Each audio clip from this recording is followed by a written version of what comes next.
Je tenais d'abord à remercier le président Poutine d'avoir répondu à l'invitation que je lui avais faite il y a quelques jours lorsqu'il m'avait appelé après ma prise de fonction.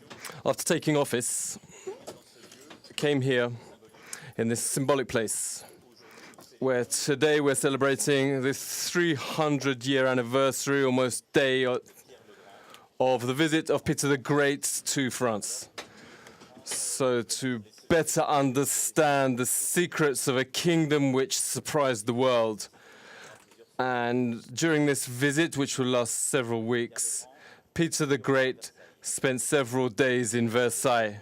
This was the summit of arts and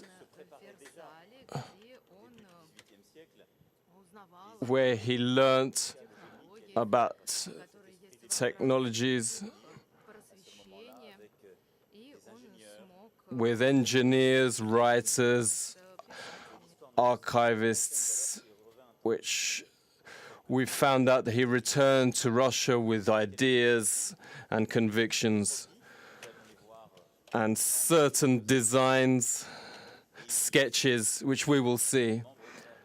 He was made an honorary member of the Academy of Sciences and truly modernized your country. Peter the Great is the symbol of this Russia, which wants to open itself to Europe, which wants to get from France everything, and that's strong, and we have just evoked several aspects, including our exchanges, special exchanges. What's important in this story, which already lasts 300 years, is this dialogue between France and Russia, which has never ended. This dialogue between our intellectuals, our culture, which springs from a mutual respect, which lasts today, which has been helped by our great thinkers, successive thinkers, and you see the preparatory design of Peter the Great, this town which is dear to you and which makes this pride of St. Petersburg. We now find it here in this premises. This Russia, which will open itself to Europe, this French-Russian friendship, which I would like to share with you by inviting you to Versailles, and which has been the foundation of our discussion today. This history which comes before us and which has strengthened the French-Russian friendship.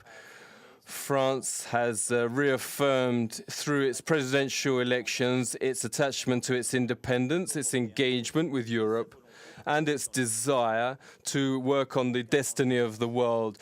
At stake, nothing can be tackled without dialogue with Russia.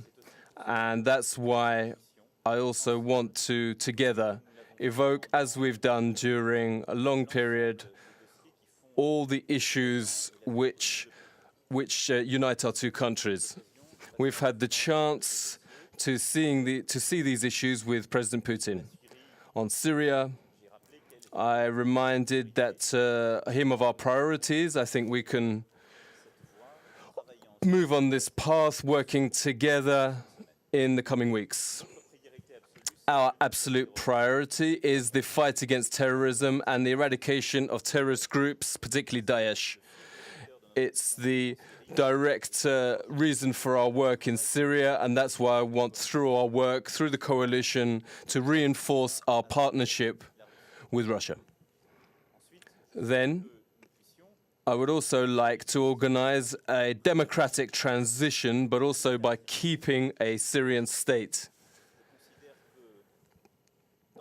I think that in the region, failed states are a threat to our democracies, and we've seen each time they've caused the rise of terrorist groups. So we can also there help the stability and democratic transition with two profound, deep desires that I've discussed with President Putin. The first is that red lines, extremely clear, exist on our side. The use of chemical weapons by any side. Any use of chemical weapons will lead to consequences immediately from the French side. And in terms of exchanging information and working together, sharing on the ground information. France will be vigilant so that all humanitarian access can be held to all parts of the military campaign, because it's an extremely complex situation and the civilians are the victims of sometimes our collective incapacity to save this situation. That's why in this context, I want this cooperation between our two countries be reinforced with a desire to find throughout a political solution inclusive that will allow beyond the eradication of terrorism to bring peace to Syria. In terms of the Ukrainian situation, we've spoken at length on various aspects and of putting into place a process, the Minsk process. Our desire, we can say, under the control of President Putin, is to have an exchange through the Normandy format with Ukraine, a full draw up the balance through the Normandy format to have access to a report, a detailed report from the OSCE on structural important aspects in the region. So that's a process which will take time, but both of us, we've exchanged views, and for my part, I've spoken about our desire to get to the end of this Minsk agreement of de-escalation and the consequences that this may lead to. Finally, in terms of bilateral relations, I've told President Putin the importance of several aspects, particularly our values and public opinion, the importance for France of respect of all people, of all minorities, and all the sensitivities of civil society. We've spoken of the people in LGBT community in Chechnya and in Russia. This subject, I have indicated to President Putin our expectations of France, and we've had an extremely good conversation on this. President Putin said he's taken numerous initiatives for the LGBT community in Chechnya with the aim of helping the local authorities to solve this problem, so that this corresponds to our values. More broadly, we've shared the desire to create an exchange, more intensive, more transparent between our civil societies, which should also take into account the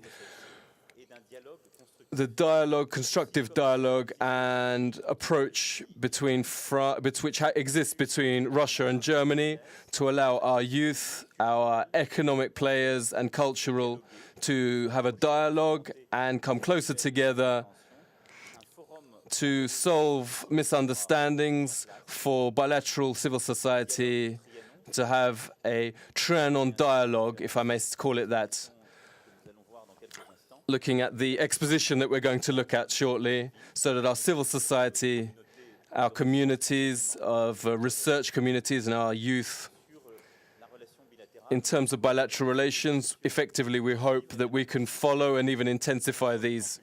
In terms of culture, last year saw important expositions, particularly the organization of the Louis Vuitton Foundation at the Hermitage and Pushkin event. And I would like our painters, our writers, our musicians can work together in the best conditions. And for this, our culture ministers will work on this roadmap. You've seen, Mr. President, that our culture minister above all, has contributed to help numerous Russian authors, and for all those who read French and she has helped to translate Dostoevsky, Chekhov, Pushkin, and many others. To intensify our bilateral relations also means improving our economic ties, scientific partnerships in aeronautics, in space energy, which have been developed in the last years and which have remained vigilant so that we can improve these relations in terms of financing of them between our two countries. Ladies and gentlemen, Mr. President, I wanted to remind our exchange so that both remember that history here at this gallery, this military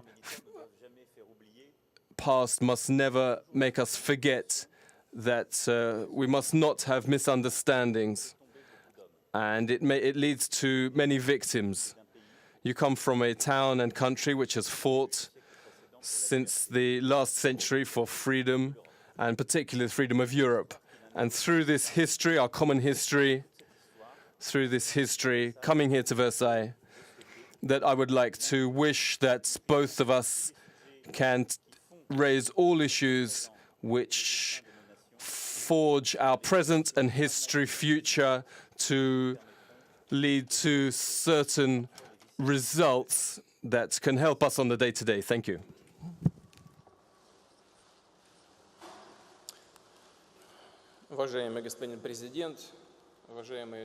Mr. President, ladies and gentlemen, on my side, I'd like to thank the President of France, to thank him for inviting me here to this wonderful place, to the palace where I've never been before. This place is certainly incredible. It shows the history and the heritage of France in all its beauty. And I should say that this history unites us, Russia and France, and the exhibition we are to visit is going to be a testimony to that. I mean, the exhibition on the 300-year anniversary of the visit of the Russian Emperor Peter the Great to France. But I should say that was not the beginning of our relations. Our relations go deeper into the history. As you know, the intellectuals of France perfectly aware of Anna, the Queen of France, the younger daughter of our King Yaroslav the Wise.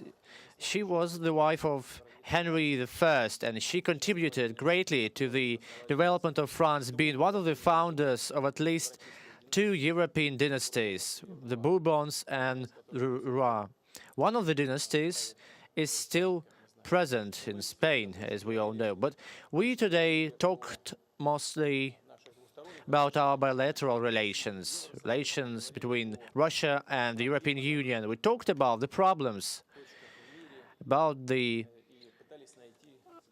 different points of the world where we can find common grounds in settling the many problems we see. And I believe that the fundamental interests of Russia and France are more important than the current political situations and gains. And French business circles understand that perfectly. As businessmen of France continue to work in Russia, none of the around 500 French companies in the last years, and despite all the difficulties and all the restrictions, has not gone out of the Russian market. We see that our French friends are truly interested in broadening the economic ties. Last year, direct investment from France into Russian economy increased by $2.5 billion.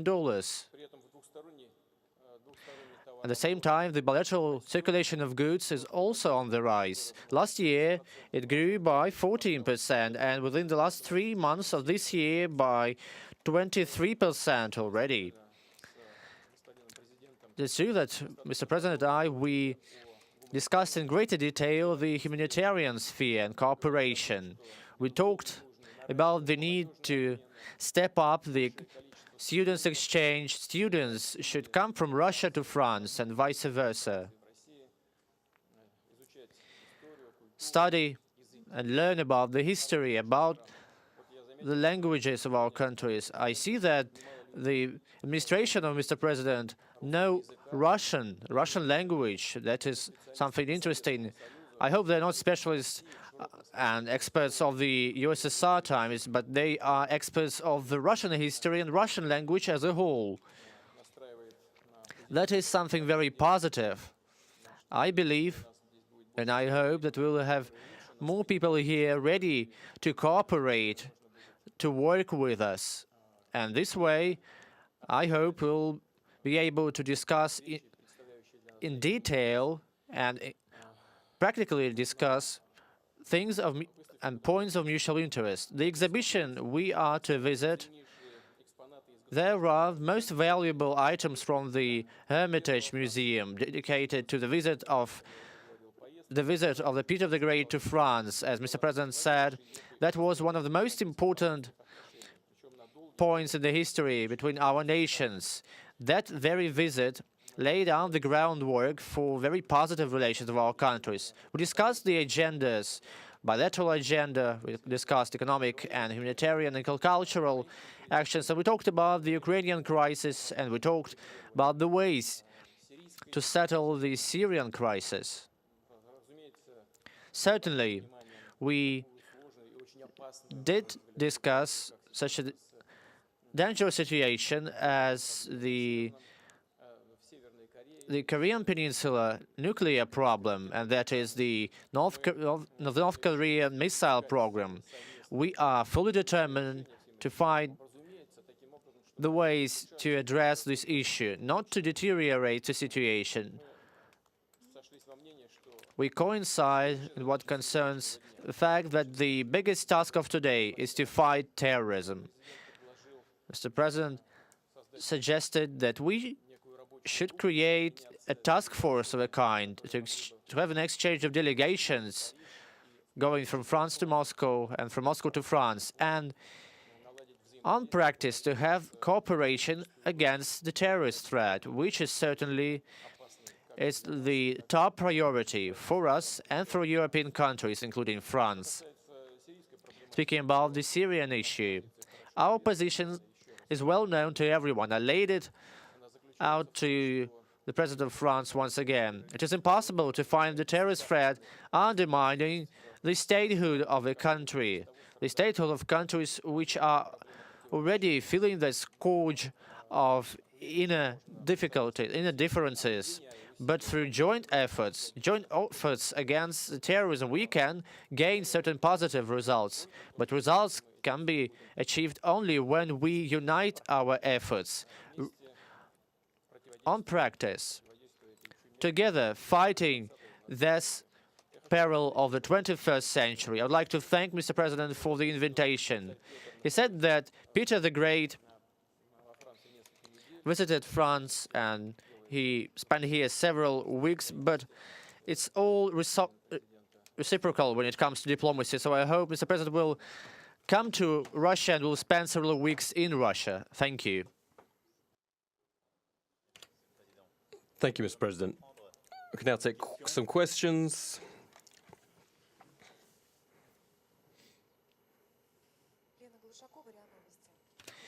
RIA Novosti.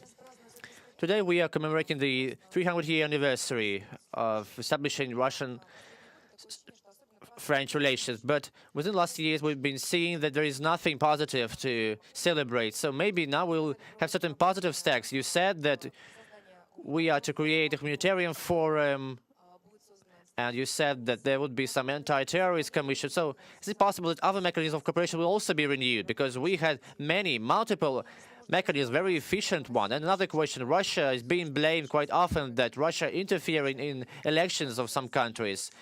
Many blamed Russia, and France blamed Russia for that too. So did you discuss this particular matter? Any explanations or any questions?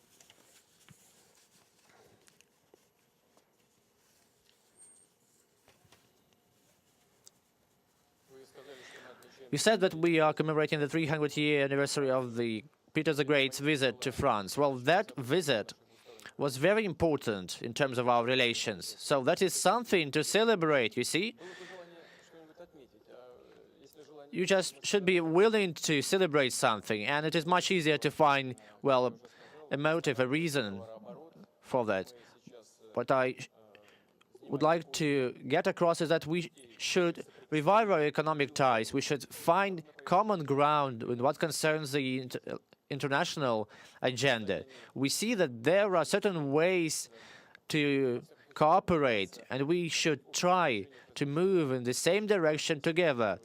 This way, settling the problems, solving the problems that we face today. As for the alleged Russian intervention in the elections of some states, we have not discussed this, as Mr. President expressed no interest, and I don't think there is anything to discuss.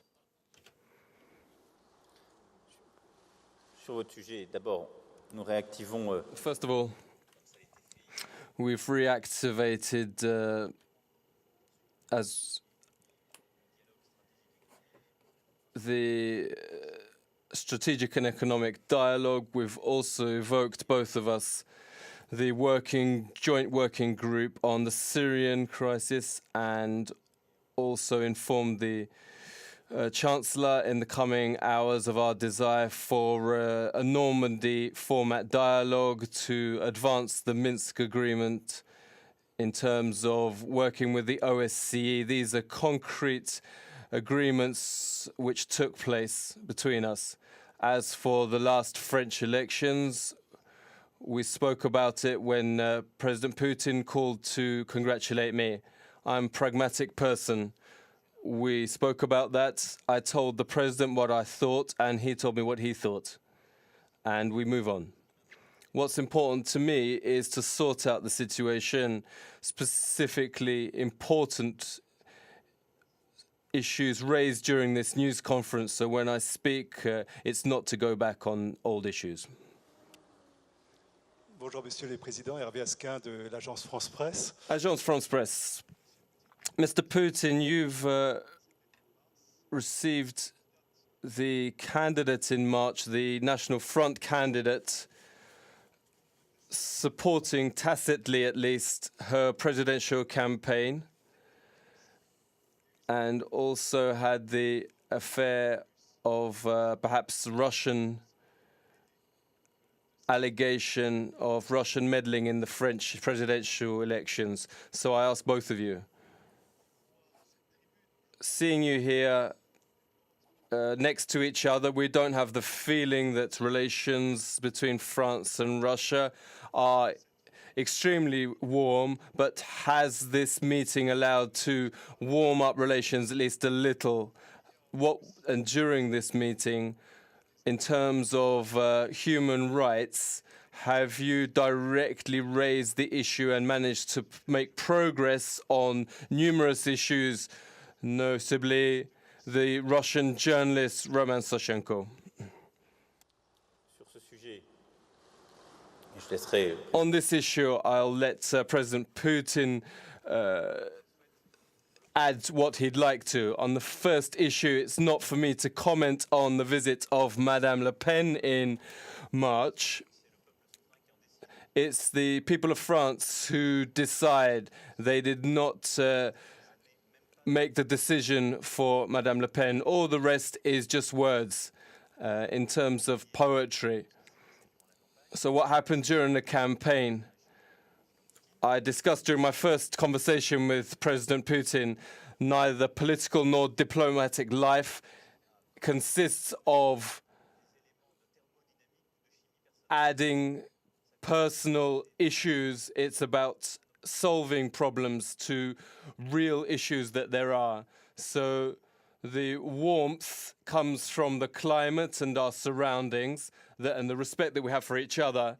And I believe it was an exchange that was extremely frank and direct, with lots of things that were said. For my part, I said everything that I thought of the various situations raised with President Putin, part of which I won't tell you because it's a question of diplomatic relations and good politics. But I believe we've said everything. So we have disagreements, but we shared them, and we see how to build in a concrete, specific way a common path, and we must build this common path, because if we don't create the conditions for doing that, we won't advance on the issues we've raised. So if we don't have a frank dialogue, sincere, which sometimes has disagreements, but which is demanding on both sides, we won't make any advances, neither on the Ukrainian or Syrian issue. In terms of human rights and various issues, we have spoken about them. In terms of the specific issues that you raised, yes, we raised them, but we won't discuss them publicly. That won't solve the issue. I'm particularly attached to having specific advances and progress and a solution which corresponds to the values that we defend and which I will not give up.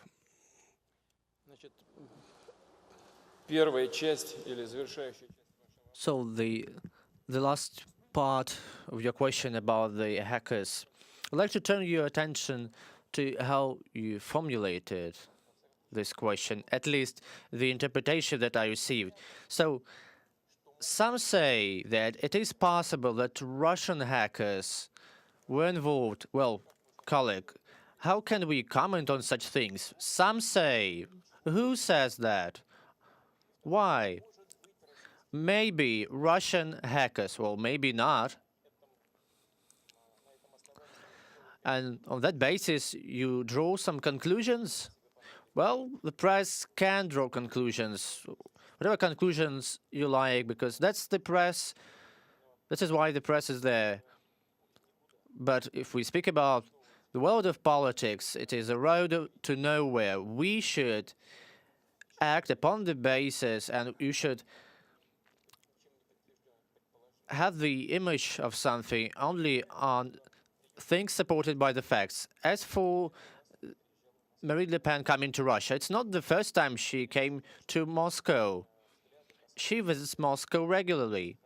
And I think that her views on preserving the identity of European peoples and nations and reinforcing the sovereignty of countries is baseless. I don't think so.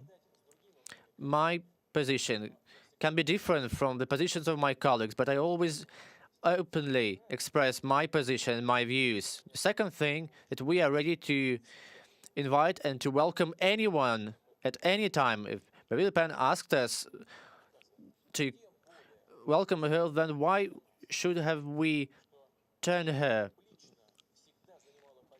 Why should have we refused her? Because that is something which can be positive in terms of developing our relations. It would be only strange to refuse to interact with those political figures who want to develop multifaceted relations and ties with Russia. That's the answer. It doesn't mean that we try to influence relations. It is impossible, because we are perfectly aware on what are the realities and peculiarities of French elections are. We know about the opinion polls. We knew about the opinion polls. We knew about the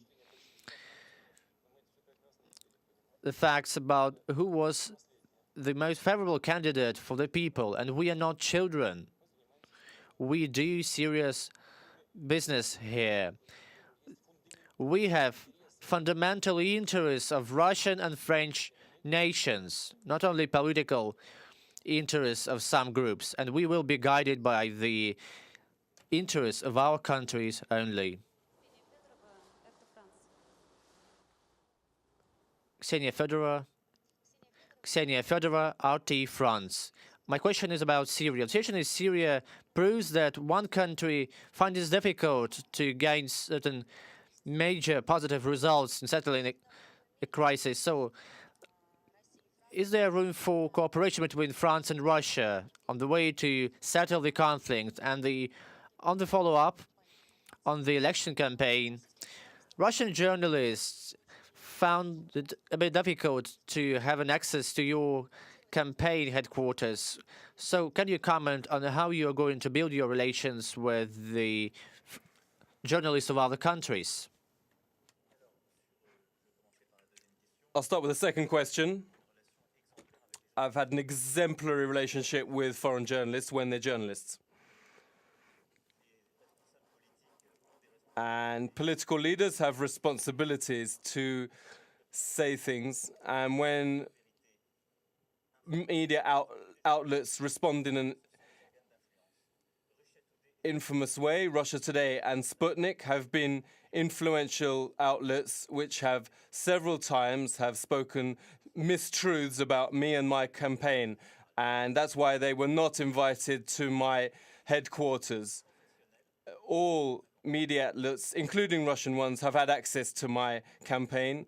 Relationships are always the same, so it was serious that foreign media outlets interfered by saying serious mistruths during a democratic campaign, and I will not give in to that on any way.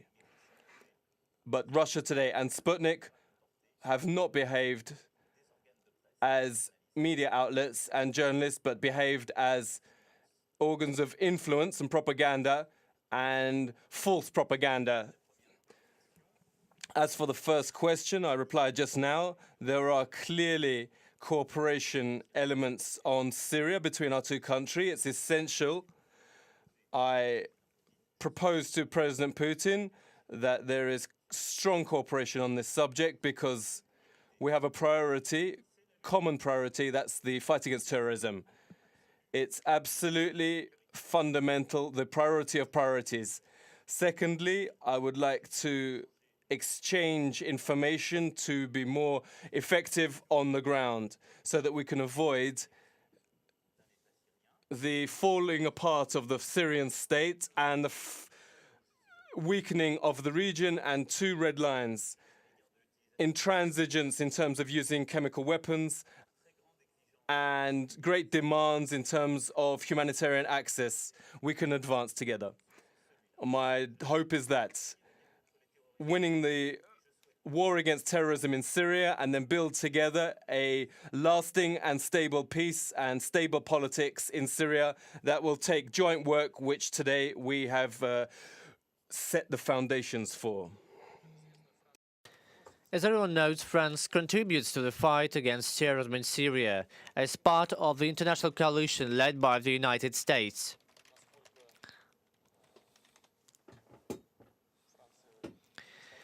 As for France being independent in terms of some operations, we don't know about this because these are things settled between the allies. We aren't being informed about this one. But I think that it is more important to understand that today, during our talks, we both have felt that many things are being assessed in a similar way. Many things we see from the same angle, though there are certain disagreements too. But the things that unite us give us the reason to believe that we can not only intensify, but also to enhance the quality of our cooperation. Thank you very much. We're going to continue our program by going to the exposition. Thank you for your attention. We had 4 questions.